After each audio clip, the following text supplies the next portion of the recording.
이거 하지만 진짜 웃기다. 조카들은 대박이야. 몰랐습니다. 이 순간 그렇게 고모가 계속 품고 보게 있는 되네. 엄청난 저번 주에 본 비밀을, 것보다 더 웃겨요. 그 비밀은 진짜 곧 웃기다. 대박이야. 밝혀집니다.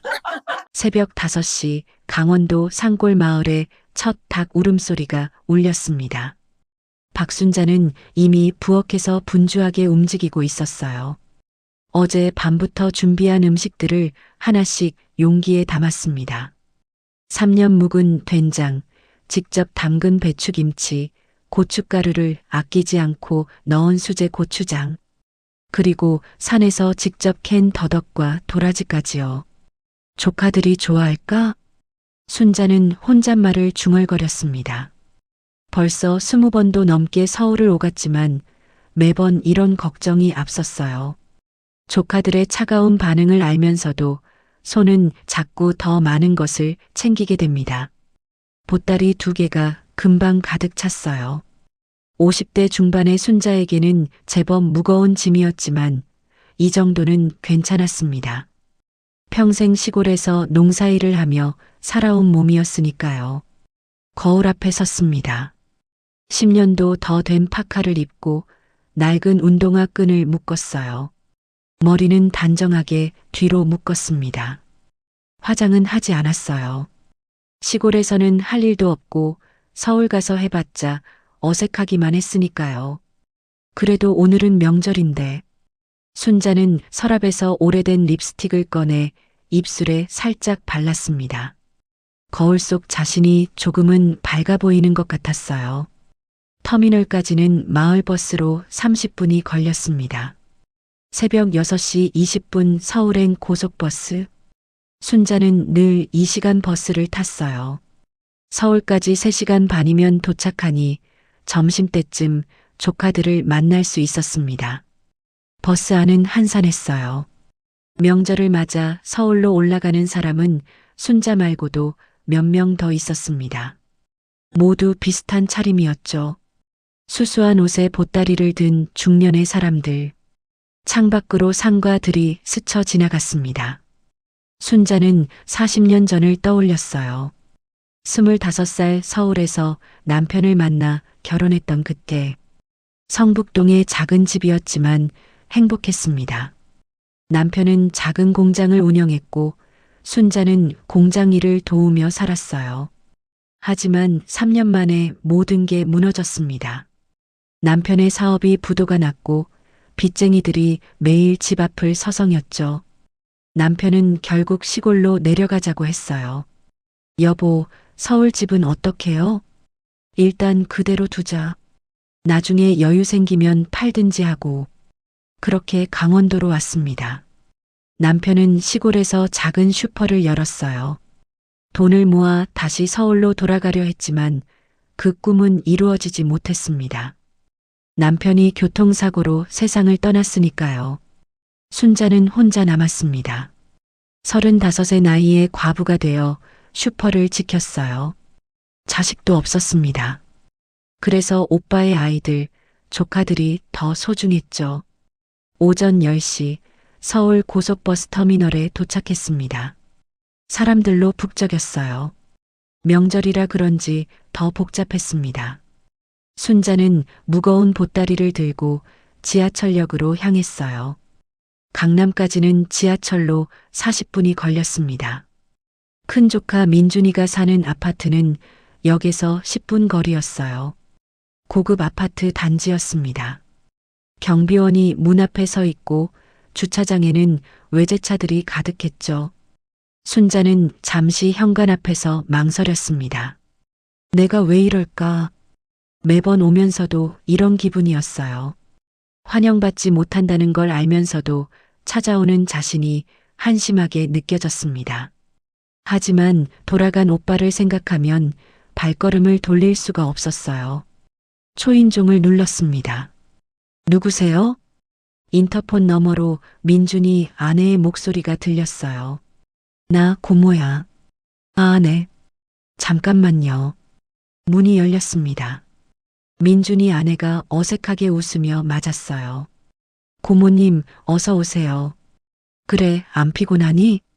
순자는 현관에서 신발을 벗으며 물었습니다. 거실로 들어서자 민준이와 조카들이 모여 있었어요. 설 명절이라 다들 모인 모양이었습니다. 고모 오셨어요. 민준이가 일어나 인사했습니다. 하지만 그의 시선은 순자가 든 보따리로 향했어요. 그리고 순자의 낡은 파카와 운동화를 훑어봤죠.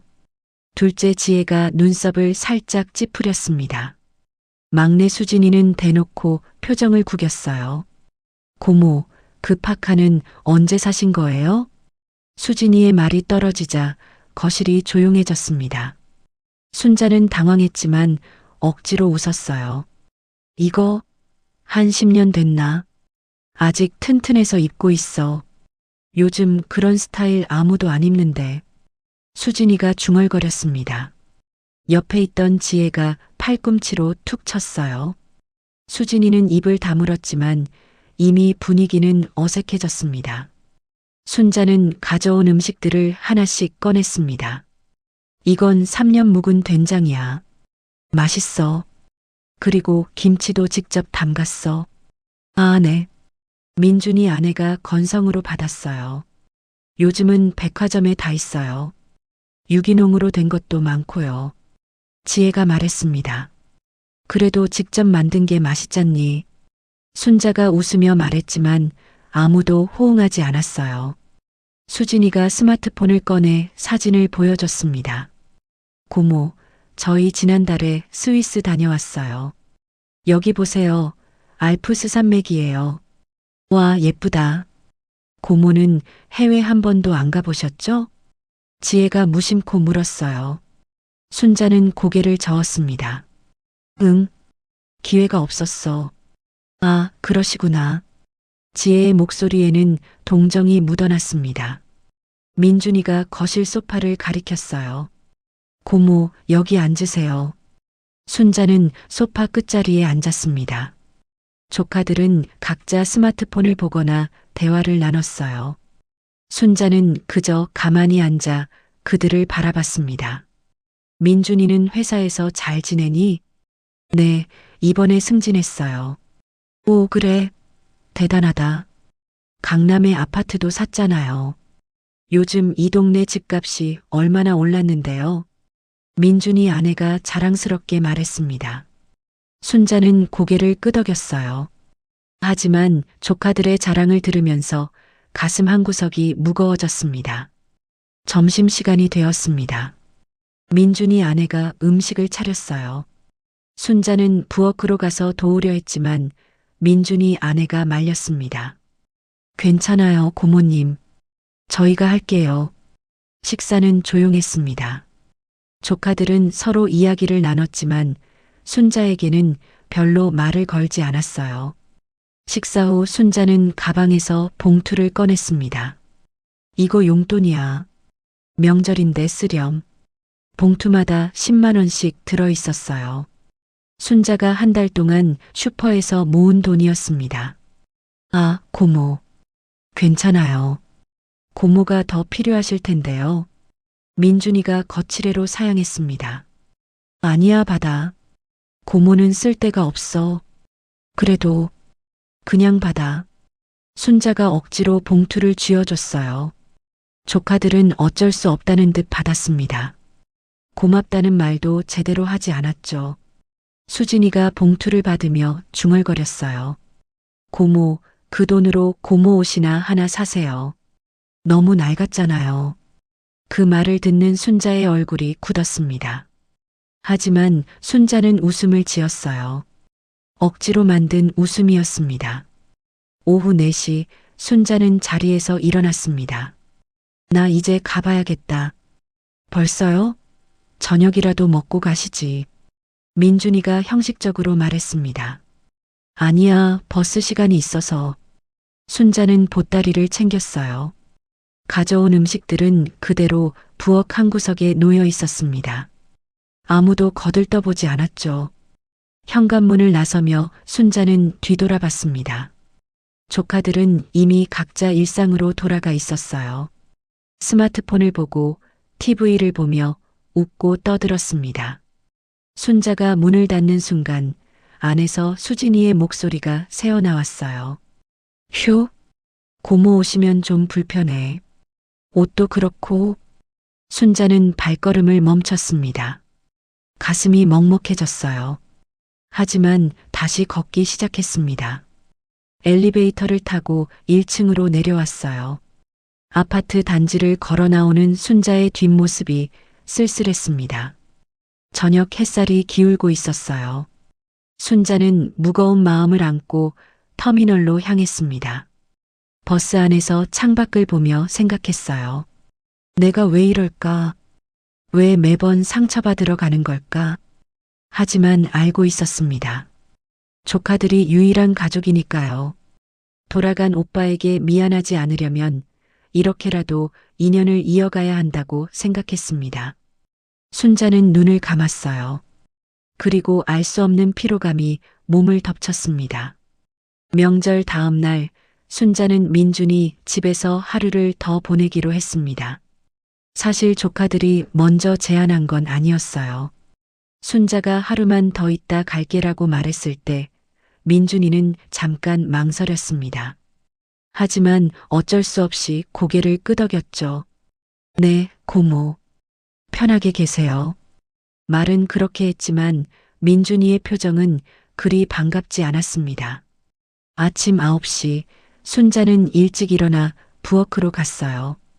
어젯밤 설거지가 그대로 쌓여 있었습니다. 조용히 설거지를 시작했어요. 그릇을 닦고 가스레인지를 닦고 식탁을 정리했습니다. 1시간쯤 지나자 민준이가 일어났어요. 고모, 벌써 일어나셨어요? 응, 아침 일찍 일어나는 게 습관이라서. 민준이는 커피를 내리며 거실로 갔습니다. 순자를 도우려는 생각은 없어 보였어요. 오전 11시 조카들이 모두 모였습니다. 거실 소파에 둘러앉아 각자 스마트폰을 보고 있었어요. 순자는 주방 식탁에 혼자 앉아 있었습니다. 민준이가 갑자기 큰 소리로 말했어요. 아, 맞다. 이번에 승진하면서 연봉이 좀 올랐거든요. 얼마나 오른 건데? 지혜가 물었습니다. 기본급만 8천이야. 성과급까지 합치면 억대야. 대박. 역시 오빠는 다르네. 지혜가 감탄했어요. 민준이는 우쭐한 표정으로 계속 말을 이었습니다. 강남에서 과장급이면 이 정도는 기본이지. 시골에서는 상상도 못할 연봉이야. 그 말에 순자가 움찔했습니다. 민준이는 고모가 듣고 있는지 신경 쓰지 않았어요. 아니, 어쩌면 일부러 들으라고 한 말인지도 몰랐습니다. 이번에 회사에서 해외 연수도 보내준대. 미국 실리콘밸리. 와, 부럽다. 나도 회사 다닐 걸 그랬나? 수진이가 끼어들었어요. 언니는 의사 만나서 결혼했잖아. 그게 더 좋지. 그렇긴 한데. 우리 남편 요즘 너무 바빠. 성형외과라 환자가 많거든.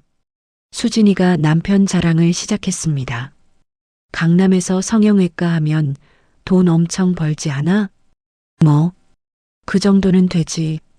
압구정에 빌딩도 하나 알아보는 중이야. 진짜? 완전 대박이네. 조카들의 자랑 대회가 이어졌습니다. 순자는 식탁에 앉아 그저 듣기만 했어요. 끼어들 틈도 없었고 끼어들고 싶지도 않았습니다. 점심 준비 시간이 되었습니다. 순자는 부엌으로 가서 민준이 아내를 도우려 했어요. 뭐 도와줄 거 없을까? 아니에요, 고모님. 그냥 앉아 계세요. 민준이 아내는 정중하게 거절했습니다. 하지만 그 말투에는 거리감이 묻어났어요. 순자는 다시 식탁으로 돌아왔습니다. 거실에서 조카들의 대화가 계속 들렸어요. 고모는 시골에서 슈퍼 하신다며? 수진이가 말했습니다. 응, 작은 구멍가게 같은 거야. 민준이가 답했어요. 혼자 하시기 힘드실 텐데. 그러게, 나이도 있으신데. 지혜가 걱정하는 척했지만 그 목소리에는 진심이 없었어요. 수진이가 갑자기 말했습니다. 고모, 서울로 올라와서 우리 집에서 사시면 안 돼요? 순자가 고개를 들었어요. 응? 우리 애들 봐주시면서 지내시면 되잖아요. 방 하나 드릴게요. 수진이의 제안이었습니다. 순간 거실이 조용해졌어요. 민준이와 지혜가 서로 눈치를 봤습니다. 순자는 천천히 말했어요. 아니야. 나는 시골이 좋아. 그래도 혼자 사시면 외로우시잖아요. 우리랑 같이 살면 좋지 않을까요? 수진이가 계속 말했습니다. 하지만 그 말 속에는 우리 애들 봐주세요라는 진짜 의도가 숨어 있었어요. 아니야. 난 괜찮아. 순자는 단호하게 거절했습니다. 수진이는 아쉬운 듯 입술을 삐죽였어요. 점심 식사가 시작됐습니다. 음식은 풍성했어요. 민준이 아내가 백화점에서 사온 음식들이었습니다. 순자는 조용히 밥을 먹었어요. 조카들은 각자 이야기를 나누며 웃고 떠들었습니다. 순자가 조심스럽게 말을 꺼냈어요. 나도 젊었을 때 서울에 살았었는데. 조카들이 잠깐 순자를 봤습니다. 응? 고모가요? 응. 성북동에 집도 있었어. 아, 그랬어요? 민준이가 건성으로 답했어요. 그때는 좋았지. 남편이랑 둘이. 순자가 말을 이어가려 했지만 수진이가 끼어들었습니다. 언니, 이거 맛있다. 백화점 음식은 역시 다르네. 화제가 다른 곳으로 넘어갔어요. 순자는 더 이상 말을 잇지 못했습니다. 아무도 관심이 없었으니까요. 식사가 끝나자 순자는 일어나서 설거지를 시작했어요. 고모님 괜찮아요. 제가 할게요. 민준이 아내가 말했지만 순자는 이미 앞치마를 두르고 있었습니다. 아니야, 내가 할게. 조카들은 거실로 가서 TV를 봤어요. 순자 혼자 부엌에서 설거지를 했습니다. 그릇을 닦으며 순자는 생각했어요. 나는 왜 여기 있는 걸까? 오후 3시 순자는 거실 구석 의자에 앉아 있었습니다. 조카들은 각자 바쁘게 움직였어요. 민준이는 노트북으로 일을 했고 지혜는 친구와 전화 통화를 했습니다. 수진이는 아이들과 놀아주고 있었죠. 순자는 그저 가만히 앉아 있었어요. 말을 걸 상대도 없었고 할 일도 없었습니다. 그때 지혜의 전화 목소리가 들렸어요. 응, 나 지금 집에 있어. 명절이라 가족들이랑. 아, 시골 고모가 와서 좀 불편해. 순자의 손이 멈췄습니다. 지혜는 작은 목소리로 계속 말했어요. 응, 내일 가신대. 그때 만나자. 순자는 아무 말도 하지 않았습니다. 들은 척도 하지 않았어요. 하지만 가슴이 너무 아팠습니다. 불편하구나. 내가. 순자는 천천히 일어났어요. 가방을 챙기기 시작했습니다. 민준이가 눈치챘어요. 고모, 뭐 하세요? 나 내일 아침 일찍 내려갈게. 아, 네. 민준이는 만류하지 않았습니다. 일찍 가시게요? 좀 더 계시다 가시지. 형식적인 말뿐이었어요. 아니야. 슈퍼 비워두고 왔더니 신경 쓰여서. 순자는 웃으며 말했습니다. 하지만 그 웃음이 억지인 걸 스스로 알고 있었어요. 저녁 식사는 간단하게 끝났습니다. 순자는 또 설거지를 했어요. 아무도 도와주지 않았습니다. 설거지를 마치고 방으로 돌아온 순자는 침대에 앉았어요. 작은 방이었습니다. 민준이 집 서재 겸 창고로 쓰는 공간이었죠. 책들이 가득 쌓여 있고 오래된 짐들이 구석에 놓여 있었어요. 순자는 핸드폰을 꺼냈습니다. 조카들과의 사진은 많지 않았어요. 몇 장 안 되는 사진을 보며 한숨을 쉬었습니다. 나는 이 아이들에게 뭘까? 밤 10시 거실에서 조카들의 대화 소리가 들렸어요. 고모 내일 가신대. 그래, 다행이다. 수진이의 목소리였습니다. 수진아, 그렇게 말하지 마. 민준이가 타이르듯 말했어요. 오빠는 좋아? 고모 오시면 뭐 하나 편한 게 있어? 그래도 가족인데. 가족이면 뭐해? 우리한테 도움되는 것도 없잖아. 조용히 해. 고모 들으면 어떡해. 지혜가 작은 목소리로 말했습니다. 하지만 순자는 다 들었어요. 방 안에서 이불을 뒤집어 쓰고 누웠습니다. 눈물이 났지만 소리내지 않았어요. 조용히, 아주 조용히 눈물만 흘렸습니다. 오빠, 미안해. 나 더 이상 못 오겠어. 다음 날 새벽 5시, 순자는 조용히 짐을 챙겼습니다. 최대한 소리가 나지 않도록 조심했어요. 조카들을 깨우고 싶지 않았습니다. 현관문을 열고 나가려는데 민준이가 일어나 있었어요. 고모, 벌써 가세요? 응. 일찍 가야 해서. 택시 불러드릴까요? 아니야, 괜찮아. 혼자 갈 수 있어. 순자는 웃으며 거절했습니다. 민준이는 더 이상 말하지 않았어요. 그럼 조심히 가세요. 그래. 너희들도 건강하게 잘 지내. 순자는 문을 닫고 나왔습니다. 엘리베이터를 타고 1층으로 내려갔어요. 아침 공기가 차가웠습니다. 택시를 잡아 타고 터미널로 향했어요. 택시 안에서 순자는 창밖을 봤습니다. 서울의 아침 풍경이 지나갔어요. 높은 빌딩들, 바쁘게 움직이는 사람들, 화려한 간판들. 순자는 눈물을 닦았습니다. 이제 안 와야지. 마음속으로 다짐했어요. 더 이상 상처받고 싶지 않았습니다. 조카들에게 불편한 존재가 되고 싶지 않았어요. 터미널에 도착했습니다. 표를 끊고 대합실에 앉았어요. 출발까지 1시간이 남았습니다. 순자는 핸드폰을 꺼내 조카들의 번호를 봤어요. 지우고 싶었습니다. 하지만 손가락이 움직이지 않았어요. 그래도 가족인데 결국 전화번호는 지우지 못했습니다. 버스가 도착했어요. 순자는 자리에 앉아 눈을 감았습니다. 3시간 반 후면 시골에 도착할 것입니다. 익숙한 그곳, 혼자지만 편한 그곳. 버스가 출발했어요. 서울이 점점 멀어졌습니다.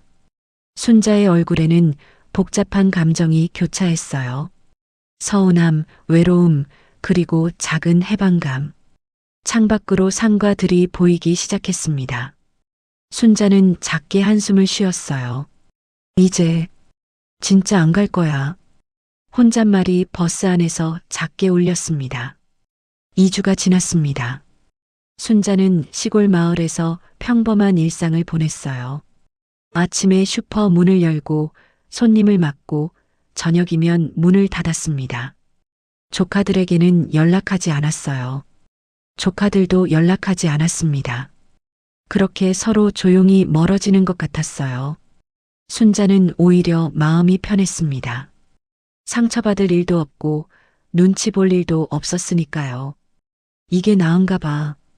혼잣말을 하며 슈퍼 진열대를 정리했어요.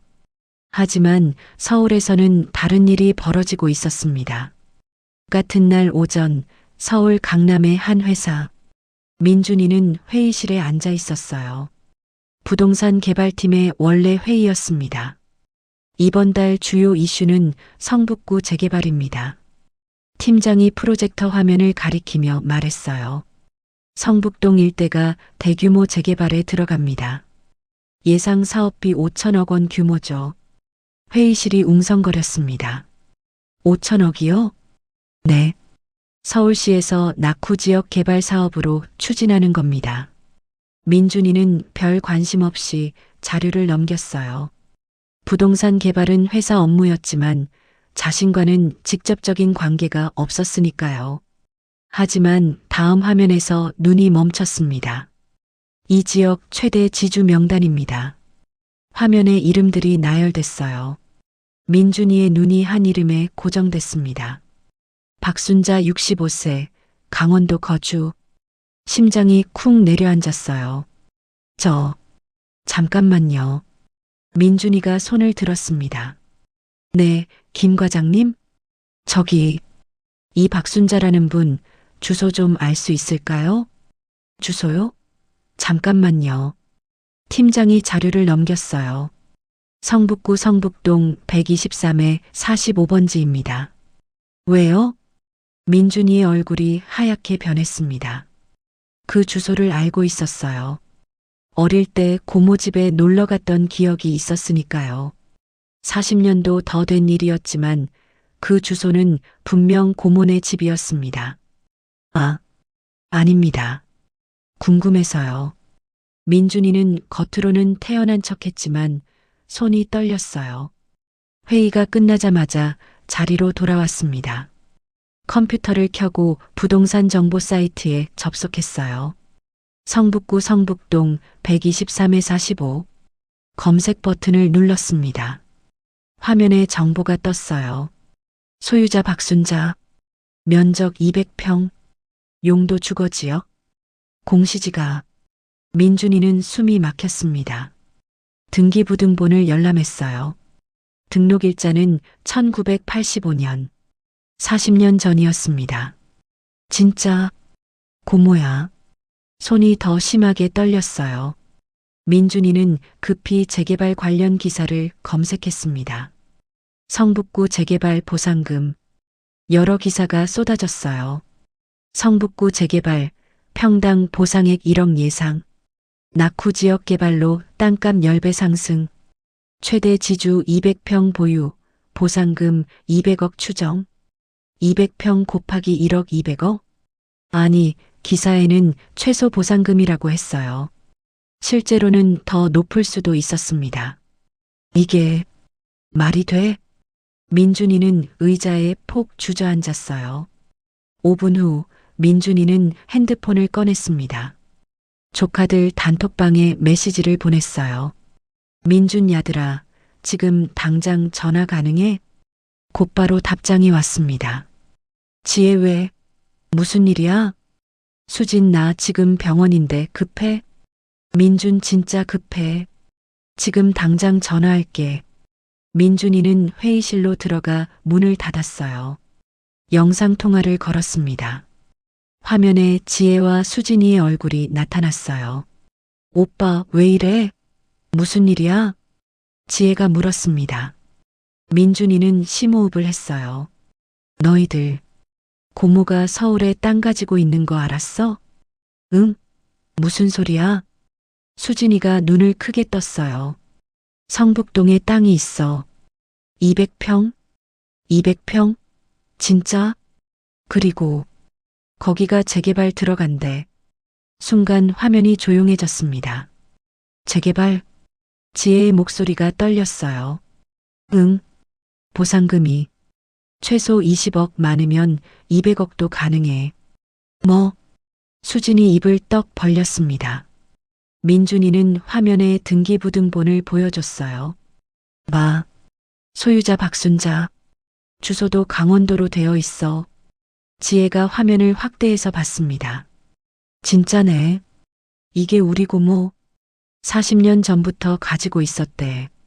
한 번도 안 팔고. 삼남매는 서로를 봤어요. 믿을 수 없다는 표정이었습니다. 수진이가 먼저 말했어요. 잠깐. 그럼 고모가 돈이 있었다는 거야? 그런 것 같아. 그런데 왜 맨날 시골에서 슈퍼하면서 그렇게 사신 거야? 지혜가 의문을 제기했습니다. 모르지. 땅이 있는 줄 몰랐을 수도 있고. 민준이가 말했지만 스스로도 확신이 없었어요. 수진이가 핸드폰을 두드렸습니다. 잠깐, 내가 재개발 관련 기사 찾아볼게.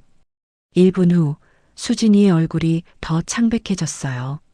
오빠, 이거 봐. 성북동 재개발 최대 지주가 200억 받는다고 나와 있어. 200억? 응. 평당 1억씩 계산하면. 세 사람은 동시에 침묵했습니다. 200억. 상상도 할 수 없는 금액이었어요. 지혜가 조심스럽게 물었습니다. 근데 고모가 이 사실을 알고 계실까? 모를 수도 있지. 시골에 계시니까. 민준이가 답했어요. 그럼 우리가 알려드려야 하는 거 아니야? 수진이가 말했습니다. 하지만 그 말투에는 다른 속셈이 묻어났어요. 민준이도 지혜도 알아챘습니다. 알려드려야지. 민준이가 말했지만 눈빛은 흔들렸어요. 잠시 침묵이 흘렀습니다. 지혜가 먼저 말을 꺼냈어요. 근데 고모한테 자식이 없잖아. 응? 그럼 나중에 고모가 돌아가시면 우리한테 오는 거 아니야? 그 말에 민준이와 수진이가 지혜를 봤습니다. 지혜는 당황하며 손을 흔들었어요. 아니, 나 이상한 생각하는 거 아니야. 그냥 법적으로 그런 거 아닌가 해서. 맞아. 우리가 유일한 친척이니까. 수진이가 말을 거들었습니다. 민준이는 복잡한 표정을 지었어요. 그래도 그건 나중 일이고 그렇긴 한데 혹시 고모가 다른 사람한테 사기당하는 거 아니야? 지혜가 걱정하는 척했습니다. 사기? 응. 시골에 혼자 계시잖아. 재개발 소식 듣고 나쁜 사람들이 접근할 수도 있어. 그럴 수도 있겠네. 수진이가 고개를 끄덕였어요. 민준이는 잠시 생각했습니다. 우리가 도와드려야 하는 거 아닐까? 도와드린다? 응. 재개발 절차도 복잡하고 법률 상담도 필요할 거야. 민준이의 말에 지혜가 눈을 빛냈어요. 맞아. 우리가 옆에서 도와드리면 좋을 것 같아. 그리고 혹시 모르니까 고모 건강도 챙겨드려야지. 수진이가 덧붙였습니다. 세 사람은 서로를 봤어요. 겉으로는 고모를 걱정하는 척했지만 눈빛에는 다른 감정이 담겨 있었습니다.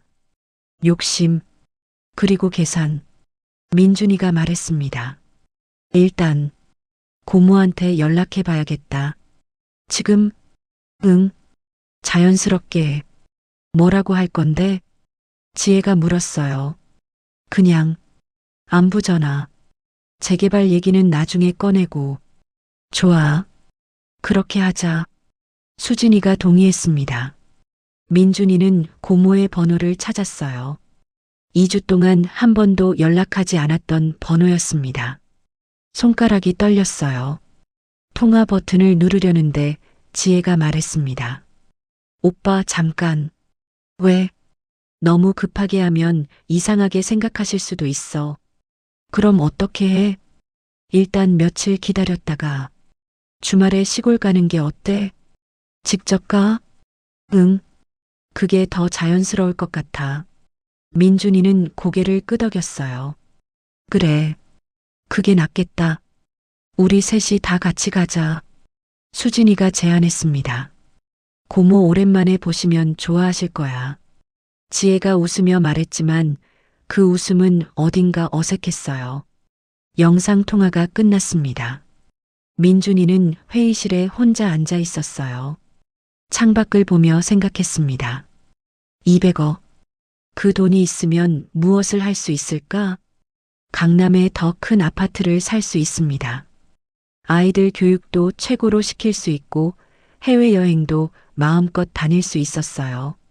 하지만 동시에 찜찜함도 들었습니다. 2주 전 고모를 그렇게 대했던 자신이 떠올랐어요. 고모의 촌스러운 옷차림을 무시했고 준비해 온 음식을 거들떠보지도 않았습니다. 그래도 가족이잖아. 민준이는 스스로를 합리화했어요. 고모를 도와드리는 거야. 사기당하시면 안 되니까. 하지만 마음 한구석에서는 알고 있었습니다. 진짜 이유가 무엇인지. 민준이는 책상으로 돌아와 일을 시작했어요. 하지만 집중이 되지 않았습니다. 머릿속은 온통 200억이라는 숫자로 가득했어요. 핸드폰이 울렸습니다. 지혜였어요. 지혜 오빠, 나 고모 선물 사갈까? 뭐가 좋을까? 민준 그래, 좋은 생각이야. 수진 나도 과일 바구니 준비할게. 민준 좋아. 토요일에 같이 가자. 단톡방에 메시지가 오갔습니다. 2주 전만 해도 고모를 피하고 싶어 했던 조카들이었어요. 하지만 지금은 달랐습니다. 200억이라는 숫자가 모든 것을 바꿔놓았습니다. 민준이는 핸드폰을 내려놓고 한숨을 쉬었어요. 이게 맞는 걸까? 작은 양심의 소리가 들렸지만 곧 묻혔습니다. 욕심이 양심보다 더 컸으니까요. 토요일 아침 순자의 핸드폰이 울렸습니다. 따르르르릉. 순자는 슈퍼 카운터에서 장부를 정리하다가 핸드폰을 봤어요. 민준이었습니다. 2주 만에 연락이었어요. 여보세요? 고모, 저 민준이에요. 민준이의 목소리가 평소보다 훨씬 밝았습니다. 응, 민준이구나. 무슨 일이야? 아니, 그냥 고모 목소리가 듣고 싶어서요. 순자는 잠시 멈칫했어요. 2주 전 서울에서 돌아온 이후 한 번도 연락이 없던 민준이가 갑자기 목소리가 듣고 싶다니. 갑자기 왜 그래? 고모, 저희가 너무 소홀했어요. 반성했어요. 건강은 괜찮으세요? 슈퍼일은 힘들지 않으시고요? 민준이의 말투가 너무 다정했습니다. 순자는 뭔가 이상하다고 느꼈어요. 응, 나 괜찮아. 걱정 말아라. 고모, 저희 오늘 시골 가려고요. 응? 네. 고모 보고 싶어서요. 지혜랑 수진이도 같이 갈 거예요. 순자는 말문이 막혔습니다. 3명이 동시에 시골에 태어나서 처음 있는 일이었어요. 왜 갑자기? 고모를 너무 오랫동안 못 뵀잖아요. 점심 같이 드시고 싶어서요. 그래도 여기까지 올 거 없는데. 아니에요. 가고 싶어요. 고모. 민준이의 목소리가 너무 애절했습니다. 순자는 뭔가 이상했지만 거절할 수 없었어요. 그래. 그럼 오렴. 네. 고모 사랑해요. 전화가 끊어졌습니다. 순자는 핸드폰을 내려다봤어요. 사랑해요? 민준이가 그런 말을 한 적은 한 번도 없었습니다. 순자는 씁쓸하게 웃었어요. 알아. 다 알고 있어. 3일 전이었습니다. 재개발 조합에서 전화가 왔었어요. 여보세요. 박순자님 맞으시죠? 네, 맞습니다. 저는 성북구 재개발 조합 김태수입니다. 님께서 소유하신 성북동 땅 관련해서 연락드렸습니다. 순자는 그제야 기억이 났어요. 40년 전 남편과 살던 서울집, 시골로 내려온 후 한 번도 생각하지 않았던 그 집. 아, 그 집이 아직 제 이름으로 되어 있나요? 네, 등기부등 본상 소유자가 박순자님으로 되어 있습니다. 그런데 왜 연락을 주신 거죠? 그 지역이 대규모 재개발에 들어갑니다. 보상금 관련해서 상담이 필요하실 것 같아서요. 보상금이요? 순자는 별 기대 없이 물었어요. 네. 님께서 소유하신 땅이 200평입니다. 예상 보상금이. 김태수 조합장이 말한 금액을 듣고 순자는 숨이 멎었습니다. 지금 뭐라고 하셨어요? 최소 20억에서 최대 200억까지 가능합니다. 순자는 한동안 말을 잇지 못했어요. 20억? 200억? 평생 슈퍼에서 하루 5만 원씩 벌며 살아온 순자에게는 상상도 할 수 없는 금액이었습니다. 정말 그 정도인가요? 네. 정확한 금액은 감정평가 후 결정됩니다만 그 정도는 확실합니다. 전화를 끊고 순자는 하루 종일 멍하니 앉아 있었어요. 다음 날 변호사를 찾아갔습니다. 변호사 이정민은 서류를 검토한 후 말했어요. 법적으로 아무 문제 없습니다. 님의 소유권이 명확하니까요. 그런데 혹시 제가 조심해야 할 게 있을까요? 친척분들은 어떻게 되시나요? 순자는 잠시 망설였습니다. 조카들이 있습니다. 서울에. 혹시 그분들이 이 사실을 아시나요? 아직은 모를 거예요. 이정민 변호사는 조용히 말했어요. 조심하세요. 큰 돈이 걸린 일입니다. 사람들은 돈 앞에서 변합니다. 순자는 고개를 끄덕였어요. 이미 알고 있었습니다. 조카들이 어떤 사람들인지. 토요일 오후 1시 검은색 BMW가 마을 입구에 나타났습니다. 차에서 민준, 지혜, 수진이가 내렸어요. 3명 모두 말끔한 옷차림이었습니다. 손에는 큰 과일 바구니와 선물 상자를 들고 있었죠. 슈퍼 문을 열고 들어왔어요. 고모. 민준이가 환하게 웃으며 인사했습니다. 어머, 너희들. 순자는 일어나 조카들을 맞았어요. 고모, 보고 싶었어요. 지혜가 순자를 껴안았습니다. 순자는 어색했어요. 지혜가 이렇게 친밀하게 대한 적은 없었으니까요. 고모, 이거 선물이에요. 수진이가 명품 과일 바구니를 내밀었습니다. 제주도 한라봉이랑 샤인 머스켓이에요. 백화점에서 골라왔어요. 이런 거 안 사와도 되는데. 아니에요. 고모 드리고 싶어서요. 조카들의 태도가 180도 달랐습니다. 2주 전 그 차갑던 눈빛은 어디 가고 지금은 다정함으로 가득했어요. 순자는 알고 있었습니다. 이 변화가 무엇 때문인지. 점심을 함께 먹었습니다. 순자가 준비한 집밥이었어요. 된장찌개, 김치, 나물 반찬들. 2주 전 서울에서는 거들떠보지도 않던 음식이었죠. 하지만 지금은 달랐습니다. 고모, 이 된장찌개 진짜 맛있어요. 민준이가 숟가락을 들며 감탄했어요. 역시 고모 손맛이 최고예요. 지혜도 거들었습니다. 서울에서 이런 맛 절대 못 먹어요. 수진이까지 칭찬을 쏟아냈어요. 순자는 조용히 밥을 먹으며 조카들을 관찰했습니다. 어색한 미소, 지나치게 친절한 말투, 계속 눈치를 보는 시선. 모든 게 부자연스러웠어요. 식사 후 민준이가 조심스럽게 말을 꺼냈습니다. 고모. 응? 혹시 성북동 집 아직 가지고 계세요? 순간 테이블이 조용해졌어요.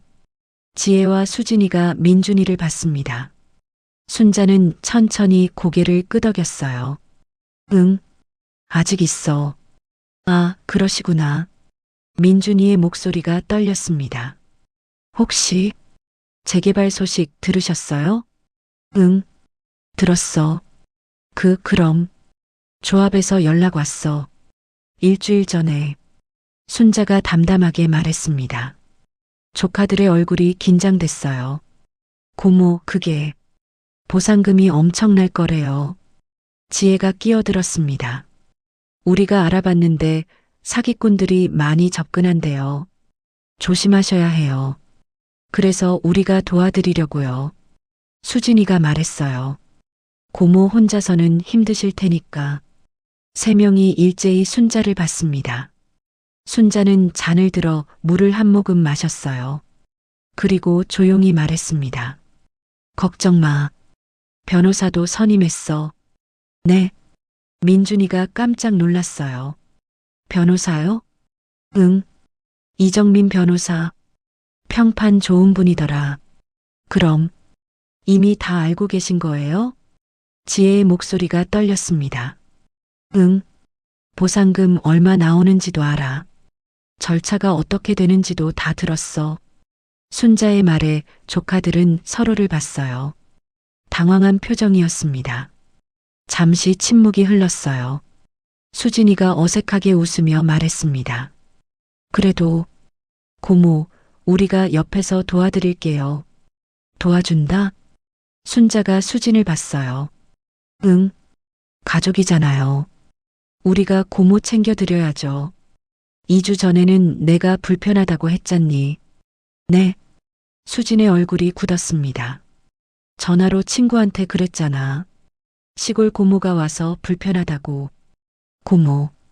그건 수진이 변명하려 했지만 순자가 말을 이었어요.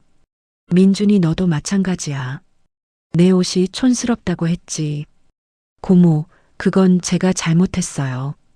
민준이가 고개를 숙였습니다. 지혜 너도 백화점에 다 있다고 했잖아. 내가 가져간 음식들. 지혜는 아무 말도 못했어요. 순자는 3명을 차례로 봤습니다. 너희들, 내가 돈 없을 때는 무시했잖니. 고모. 시골 슈퍼나 하는 가난한 고모. 촌스럽고 시대에 뒤떨어진 사람. 순자의 목소리가 조금씩 높아졌어요. 그게 너희가 나를 보던 시선이었어. 죄송해요, 고모. 정말 죄송해요. 민준이가 다급하게 사과했습니다. 우리가 정말 잘못했어요. 용서해 주세요. 용서? 순자가 씁쓸하게 웃었어요. 지금 용서를 구하는 거니? 아니면 돈을 구하는 거니? 고모. 지혜가 소리쳤습니다. 우리 진심으로 반성하고 있어요. 진심? 순자가 지혜를 똑바로 봤어요. 너희가 오늘 여기 온 이유가 뭐니? 정말 날 보고 싶어서? 조카들은 아무 말도 못했습니다. 순자가 계속 말했어요. 재개발 소식 듣고 왔잖아. 200억이라는 숫자 때문에. 아니에요, 고모. 거짓말하지 마. 순자의 목소리가 단호했습니다. 나도 다 알아. 너희가 뭘 생각하는지. 민준이가 의자에서 일어났어요. 무릎을 꿇었습니다. 고모, 제발. 용서해 주세요. 지혜와 수진도 따라 일어났어요. 고모, 우리가 정말 잘못했어요. 앞으로는 잘할게요. 진심으로 고모를 모실게요. 3명이 순자 앞에 무릎을 꿇었습니다. 순자는 그들을 내려다봤어요. 한때는 귀여워했던 조카들, 오빠의 자식들. 하지만 지금은 낯설게만 느껴졌습니다. 일어나라. 순자가 조용히 말했어요.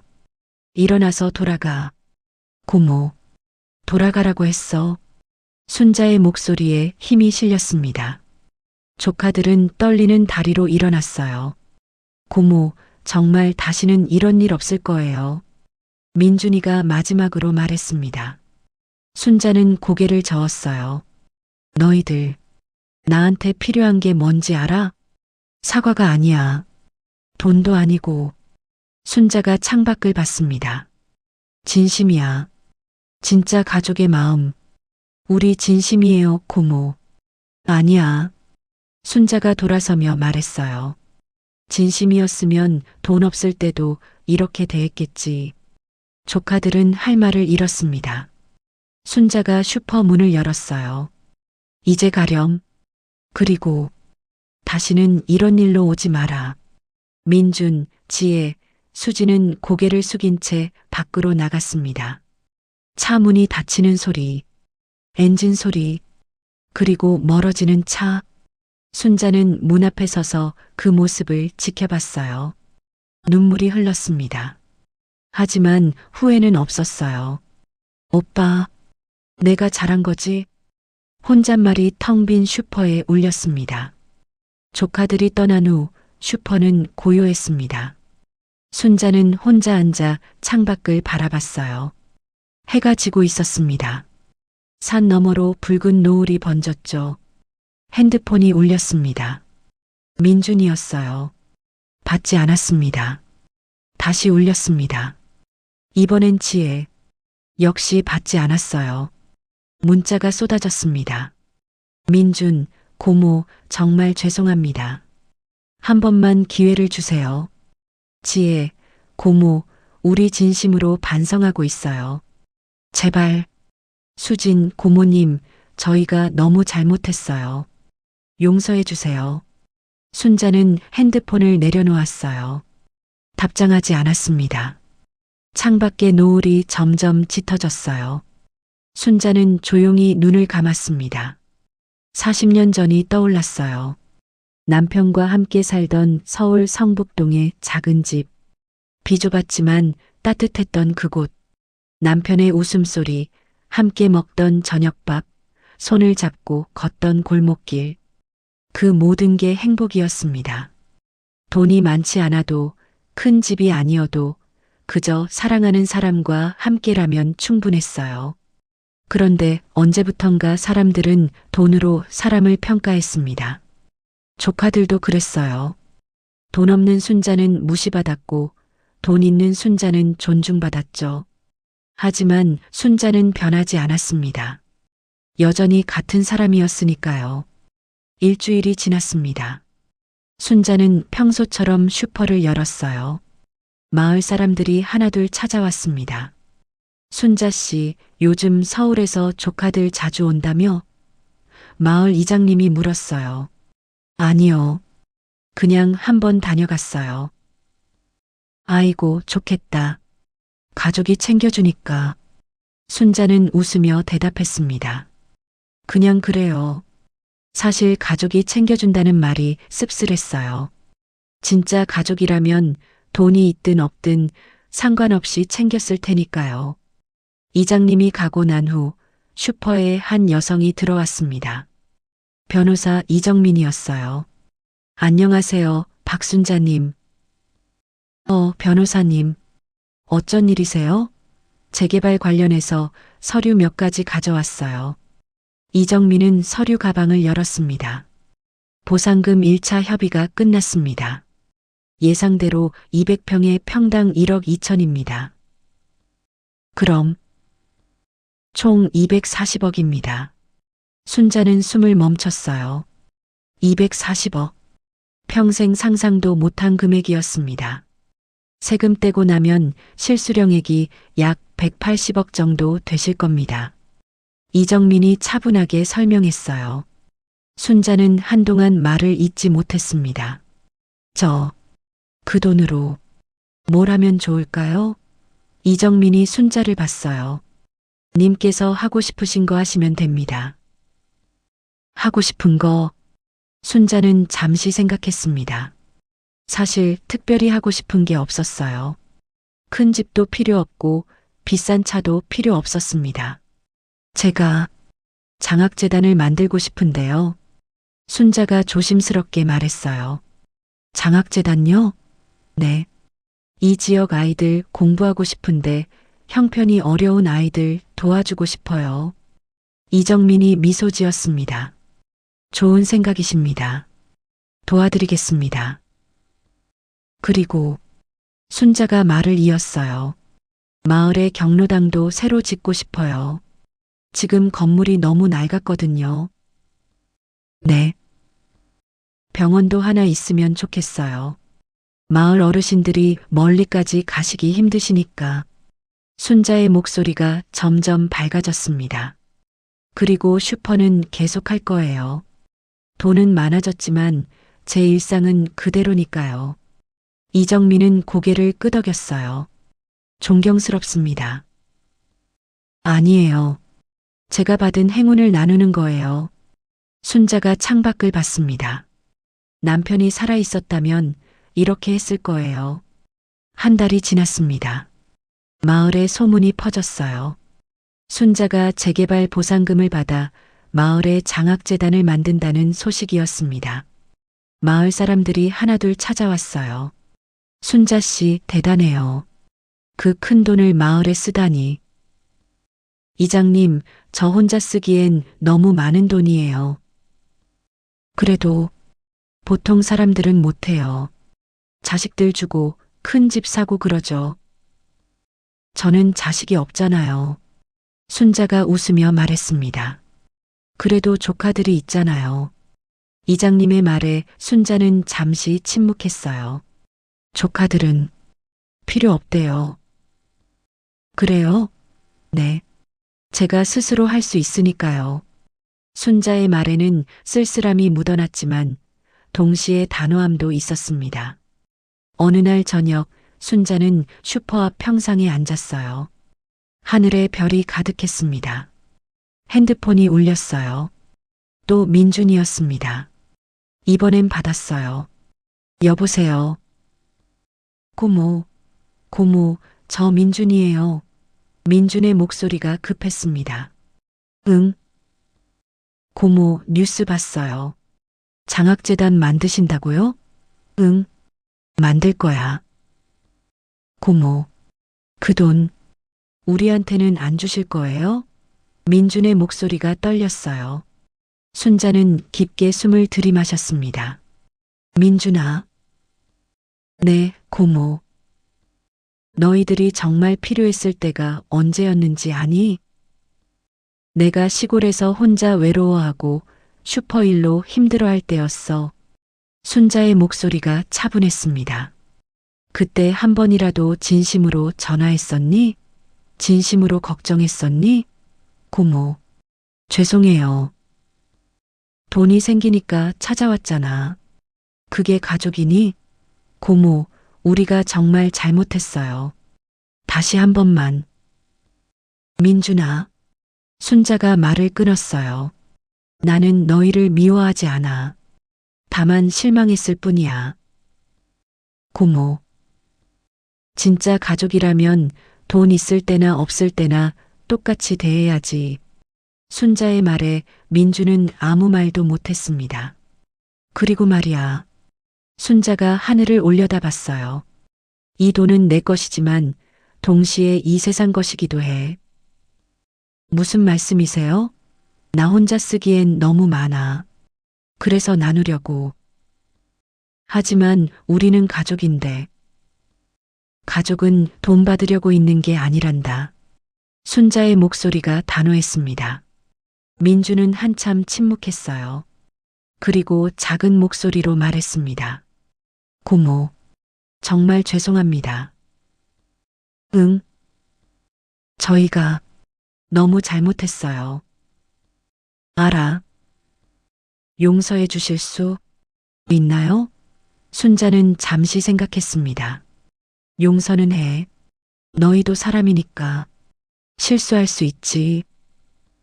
고모. 하지만 잊지는 않을 거야. 순자가 조용히 말했어요. 사람은 돈으로 평가받으면 안 돼. 마음으로 평가받아야지. 네. 너희들도 언젠가 알 거야.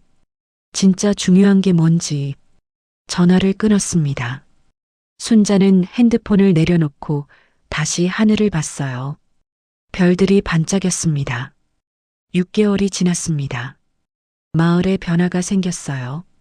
새 경로당이 문을 열었습니다. 마을 어르신들이 모여 웃고 떠들었어요. 작은 보건소도 생겼습니다. 마을 사람들이 이제 먼 곳까지 가지 않아도 진료를 받을 수 있었죠. 그리고 박순자 장학재단이 출범했습니다. 첫 해에 20명의 학생들이 장학금을 받았어요. 장학금 수여식 날 순자는 무대에 섰습니다. 학생들과 학부모들이 박수를 쳤어요. 순자는 마이크를 잡고 말했습니다. 여러분, 저는 평범한 사람입니다. 청중이 조용해졌어요. 평생 시골에서 작은 슈퍼를 하며 살았습니다. 특별한 것도 없었어요. 순자의 목소리가 떨렸지만 계속 이어졌습니다. 하지만 운이 좋았습니다. 뜻하지 않은 행운을 받았죠. 그 행운을 혼자 가질 수도 있었어요. 하지만 그러고 싶지 않았습니다. 순자가 학생들을 봤어요. 여러분은 이 지역의 미래입니다. 여러분이 잘 되면 이 마을이 잘 되는 거예요. 그래서 제가 받은 행운을 여러분과 나누고 싶습니다. 박수가 터져 나왔어요. 순자는 눈물을 닦으며 미소 지었습니다. 무대에서 내려와 학생들과 악수를 나눴어요. 감사합니다, 할머니. 한 학생이 말했습니다. 아니야. 열심히 공부해. 그게 나한테 가장 큰 감사야. 저녁, 순자는 슈퍼로 돌아왔습니다. 문을 열고 들어서니 익숙한 냄새가 났어요. 라면, 과자, 세제들의 냄새. 카운터에 앉아 장부를 펼쳤습니다. 240억이 있어도 순자의 일상은 변하지 않았어요. 여전히 슈퍼를 열고 손님을 맞고 장부를 정리했습니다. 다만 마음이 더 가벼워졌을 뿐이었어요. 핸드폰에 문자가 왔습니다. 민중 고모, 뉴스에서 봤어요. 장학재단. 정말 대단하세요. 자랑스럽습니다. 순자는 문자를 읽고 작게 웃었어요. 답장은 하지 않았습니다. 창밖을 봤어요. 달이 떠올랐습니다. 순자는 남편의 사진을 꺼냈어요. 지갑 속에 늘 넣고 다니던 사진이었죠. 여보, 내가 잘한 거지? 사진 속 남편은 환하게 웃고 있었습니다. 당신도 이렇게 했을 거야. 그렇지? 바람이 창문을 흔들었어요. 마치 대답하는 것 같았습니다. 순자는 사진을 가슴에 안았어요. 고마워, 여보. 좋은 선택하게 해줘서. 그날 밤 순자는 일기를 썼습니다. 오랜만이었어요. 오늘 장학금 수여식을 했다. 학생들의 밝은 얼굴을 보니 기분이 좋았다. 돈이 많아서 행복한 게 아니라 나눌 수 있어서 행복하다. 조카들에게는 미안하지만 이게 맞는 것 같다. 진짜 가족은 돈으로 맺어지는 게 아니니까. 여보, 당신도 하늘에서 기뻐하고 있겠지? 나는 행복해. 정말로. 일기장을 덮었습니다. 불을 끄고 잠자리에 들었어요. 창밖으로 별빛이 들어왔습니다. 순자는 눈을 감았어요. 평화로운 얼굴이었습니다. 시골 마을의 밤은 고요했습니다. 하지만 순자의 마음은 그 어느 때보다 충만했어요. 돈도 명예도 아닌 진짜 의미 있는 일을 하고 있다는 확신. 그것이 순자를 행복하게 만들었습니다. 아침이 오면 또 슈퍼 문을 열 것입니다. 손님을 맞고 웃고 일상을 살아갈 것입니다. 하지만 이제는 알고 있었어요. 행복은 얼마나 많이 가지느냐가 아니라 얼마나 의미 있게 사용하느냐에 달려 있다는 것을, 그리고 진짜 가족은 돈이 아니라 마음으로 맺어진다는 것을. 순자의 입가에 미소가 번졌습니다. 깊은 잠속으로 빠져들었어요. 내일도 좋은 하루가 될 것입니다. 여러분, 오늘 순자 고모의 이야기 어떠셨나요? 우리 인생에서 정말 중요한 건 무엇일까요? 돈? 명예? 권력? 아니요. 진심입니다. 순자 고모는 240억이라는 거금을 손에 쥐었지만 자신을 무시했던 조카들에게 한 푼도 주지 않았습니다. 대신 지역 아이들을 위한 장학재단을 만들고 마을 어르신들을 위한 경로당을 지었죠. 고모는 알고 있었습니다. 진짜 가족은 돈이 있을 때만 찾아오는 게 아니라는 것을. 진정한 행복은 얼마나 많이 가지느냐가 아니라 얼마나 의미 있게 사용하느냐에 달려 있다는 것을. 여러분 주변에도 혹시 이런 분이 계신가요? 겉으로는 평범해 보이지만 마음만은 누구보다 부유한 분. 오늘 이야기가 마음에 와닿으셨다면 좋아요 버튼 꾹 눌러주시고요. 구독과 알림 설정으로 저희를 응원해 주세요. 댓글로 여러분의 생각을 들려주세요. 나라면 240억을 어떻게 사용했을까? 주변에 이런 경험 있으신가요? 여러분의 이야기가 다음 콘텐츠의 영감이 됩니다. 다음에도 더 감동적인 이야기로 찾아뵙겠습니다. 오늘 하루도 행복하세요. 감사합니다.